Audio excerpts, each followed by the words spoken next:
Agora vamos falar um pouco sobre controle interno, então. Nós acabamos de falar sobre controle externo, feito pelo Congresso, no caso da União, ou pelo Poder Legislativo dos outros entes da Federação, não é isso? Com o auxílio do Tribunal de Contas, tá? Agora nós vamos falar do controle interno. O que é o controle interno? O controle interno é que cada um dos poderes, executivo, legislativo, judiciário, e a gente pode entender também o Ministério Público, vai ter sistema de controle interno, ou seja, vai ter os mecanismos de controlar as próprias atividades, as próprias ações realizadas dentro de cada um desses poderes, não é isso?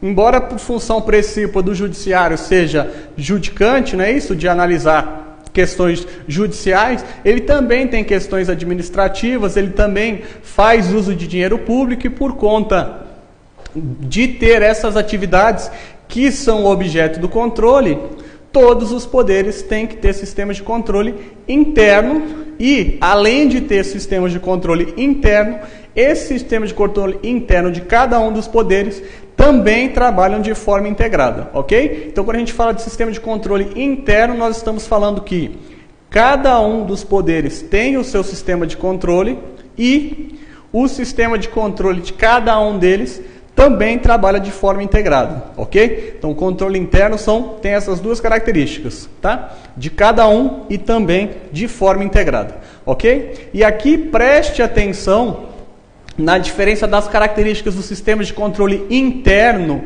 de cada um dos poderes com o que a gente já viu agora há pouco das características de quais são as atribuições do Tribunal de Contas, tá? É muito comum se fazer questão confundindo o que é a atribuição do controle externo com as atribuições do controle interno, ok? Controle interno a gente vai ver aqui que ele tem 4 atribuições, tá? E aí se você fixar nas atribuições do controle interno, como a lista do controle externo é um pouco maior, fica mais fácil você distinguir o que são características do controle interno para o controle externo. O que o controle interno vai fazer?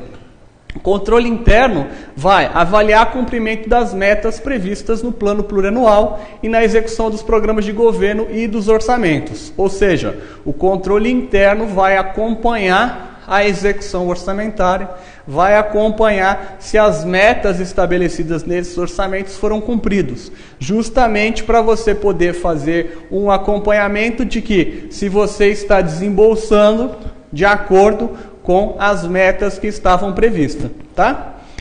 A gente também tem como função do controle interno a análise da legalidade, né? E a avaliação dos resultados.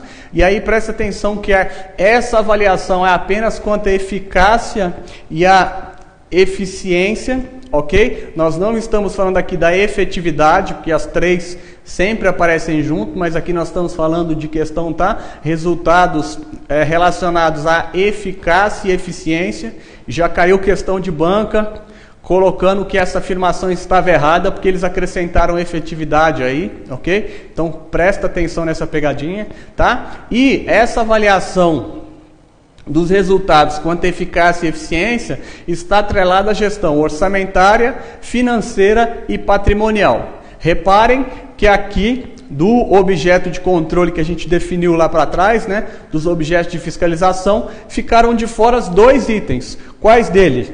A questão contábil e a operacional, ok? Então avaliar, né, os resultados quanto à eficácia e eficiência da gestão orçamentária, financeira e patrimonial. Ficou de fora então efetividade, não é isso? Ficou de fora a fiscalização contábil e operacional, tá? Aonde vai ser feita essa, né? Onde vão ser feitas essas análises? Nos órgãos e entidades da administração federal, tá? E em quem fizer aplicação de recursos públicos, mesmo que seja uma entidade de direito privado.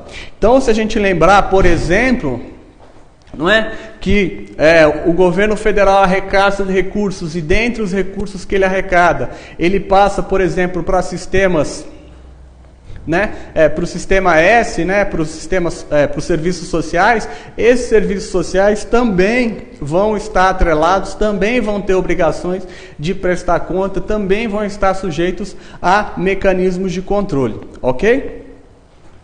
Outra atribuição, né, outra finalidade do sistema de controle interno, que é o quê? Exercer o controle das operações de crédito, avais e garantias, bem como dos direitos e haveres da União.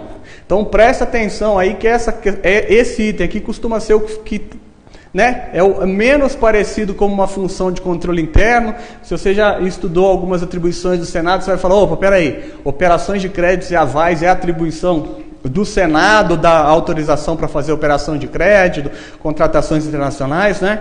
Mas aqui a gente tem como finalidade do sistema de controle interno também tratar com essa questão de controle de operações de créditos, avais e garantias, bem como dos direitos e haveres da União, tá? E a última atribuição do controle interno é o quê? É dar suporte, tá? Para o controle externo, ok? Então a gente viu que a finalidade do controle interno, ela está amarrada em 3 principais atribuições, não é isso?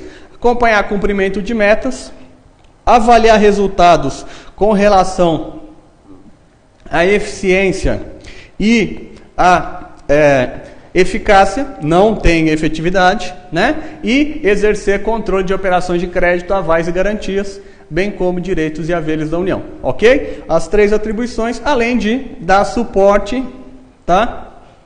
Apoiar o controle externo nas suas atribuições, nas suas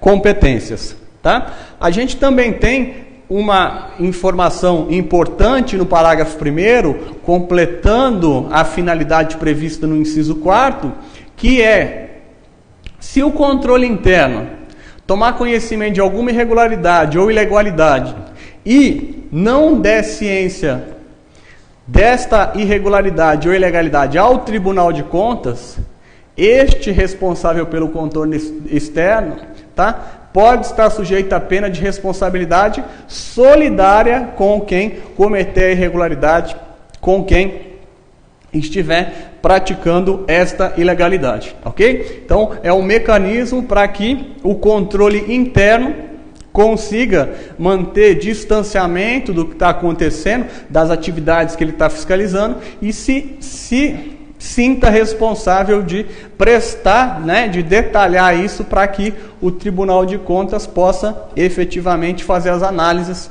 desta possibilidade, né, desses indícios ou dessas contestações de irregularidade ou ilegalidade, tá?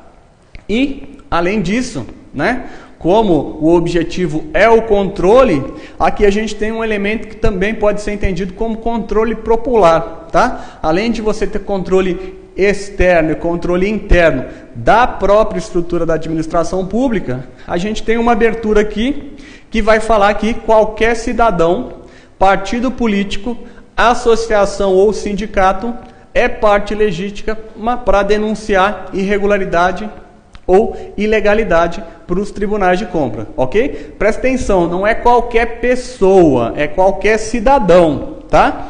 Conceito de cidadão, a gente lembra que tá, ele tem alguns direitos e algumas obrigações que fazem esse conjunto ser menor do que o conjunto de qualquer pessoa, tá? Então a gente tem lá na Constituição, lá pelo artigo 14, artigo 15, o que caracteriza alguém como cidadão, né? Capacidade de votar, etc. E a gente vai ter também no artigo 15, tá? Algumas situações em que vai haver cassação de direitos políticos. Então, vai haver uma restrição nessa condição de cidadão, tá? Mas então presta atenção, cidadão, partido político, associação ou sindicato, não é qualquer pessoa, tá? Então esses mecanismos de controle, tá? Além do controle externo e do interno, nós estamos vendo aqui no parágrafo 2º um conceito que é chamado de controle popular. Esse controle popular também pode ser exercido, por exemplo,